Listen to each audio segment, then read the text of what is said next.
Hey, what's up, guys? And welcome to I Am Machine. Sorry I haven't updated in a while, but I had some stuff going on. Besides, this thing wasn't updated for a while. But now there's chapter 10 after this, so we'll be reading that today, as well as this chapter. So let's start off at Lawrence's point of view. If you remember last time, Zane had just come and, stolen everybody, and apparently was about to kidnap Aphmau's son. Or adopted son, I don't know. But here's what's happening. I was tied back to back with Dante. I was facing away from the action. Dante was watching the whole thing. His hands were laced with mine.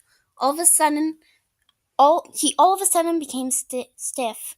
I glanced over my shoulder to get a glimpse of Zane, holding someone's face. I couldn't make out the face in the black, dark night, but I heard the words I didn't want to hear. "Taylor, get the boy," Zane's voice booms. Frantically, I begin to try to escape my ropes. I wouldn't let them take Levin or Melchi. I got my one hand free. I frantically began to untie the other hand. The action was all on Zane, so I had time to untie Dante, but I needed to hurry. I heard a scream. Then I looked over to see Levin trying to get away from Taylor. Anger boiled inside of me. I left Dante and ran over and slapped Taylor across the face to get her attention. "Let him go, Taylor," I growled.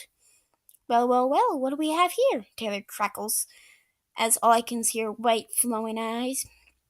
I saw her pulling out something that was most likely her weapon. It looked like a black nightmare sword with a dagger-shaped crystal scattered throughout the blade. This is Gareth's point of view. I woke up on full alert mode. I was being carried through the ruins of the village towards a boat. I glanced down. I could see the guards below me. I soon couldn't control my body and began thrashing violently. "He's awake!" a guard yelled. I felt myself fall to the ground. The thrashing of my body stopped. I was soon overtaken with a surge to kill everyone. My eyes flashed bright red. I shot up from the ground and grabbed one of the guards. Ripping his helmet off, I bit down on his neck. Yeah, you read that right. I began making him to suffocate. After I drew blood, I began punching the guard in the face hard, letting my aggression take over. After many punches, he was for sure dead. The other guards must have ran away when I bit down on his neck. I sat beside the limp body, smiling evilly. A taste of blood and flesh lingered in my mouth. I could see blood dripping from the broken fists on the snowy ground. "If only it was Zane," I hiss. The words keep replaying in my head like a loop. "Killing Zane sounds like a good idea," I crackled. Now this is Zane's point of view. As much as I wanted to watch Lawrence die, I had who I came for. I turned around and began walking towards my ship. Taylor was strong enough to take on Lawrence without backup. I walked down the path in the pitch-black surroundings. The sounds of scream of terror rang through my ears. I began to cackle evilly. Suddenly I felt hands on my neck and I was pulled into the bushes. And now we are going to read chapter 10. We are back at Gareth's point of view. I was hiding behind a bush. It had no leaves, but it was dark, so Zane couldn't see me. When he got close enough, I reached out and grabbed him by the neck and pulled him into the bushes. Every time Zane would struggle, I gripped down harder on his neck, and I pushed him to the snowy ground. I was quickly on top of him, choking him. I grabbed him by the head. I began to smash it on the ground, over and over again, adrenaline pumping rapidly through my veins. Sweat began dripping on my head. I decided to leave Zane rot out the last moments of his life. Alone. Big mistake. I stood up, back to Zane. I whipped the trickling snack away from my forehead. I looked back at Zane. I spit on him. Another mistake. I felt something on the back of my legs. I was soon on the ground again.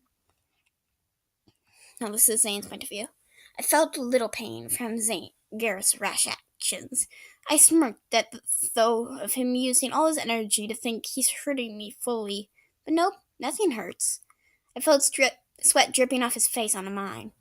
I made a few fake groaning noises to think he'd won. I watched Gareth's actions closely, the way he wiped off the dripping sweat off his forehead. I saw him begin to look at me. I made a faux groaning noise. I grabbed onto my head. I heard a spitting noise, then something slammed onto my cheek. I touched something. It felt like saliva. "That's it, Gareth. You're dead meat." This is Dante's point of view. I finished untying my legs. I quickly stood up. I know Lawrence wouldn't survive 5 minutes fighting Taylor without any weapons. I rushed off towards the guard tower, praying to Irene that it was still standing. This is Lawrence's point of view. I cracked my knuckles and my neck. I was ready for Taylor to take the first move. I knew that I was going that what I was going was stupid. I knew it was dumb, but I was doing it for me, for the safety of the village. Taylor let out a battle yelling noise. She ran at me, sword pointed towards me full force. I rolled to the side, quickly dodging her attack. She must have seen me because she swung her sword behind her. It skimmed across the top of my nose. Apparently she doesn't. She's not good at running battles, so let's skip. I was pinned to the wall. Taylor's sword stuck to my neck. She smirked evilly as she ran her free fingers through my hair. Go to hell, I crushed out. Choked out. Don't worry. I'll see you there, sweets. Taylor winked as she swung her sword back. I held my breath, squeezing my eyes shut. Memories began to flash. It's like a slideshow. Now this is Dante's point of view. I rushed out quickly, my red glowing katanas in hand. I was running over a pile of rubble. I quickly got down to the pit. I could see Lawrence pinned to a wall. I rushed over, slamming my katana into Taylor's stomach. A scream came from Taylor's lips. She whacked her sword back, right through my neck. And it looks like she stops it there, so that's where I'll have to stop for this time too, guys. Don't worry, as soon as she updates the next part, I will read it. So, see you guys then. Bye!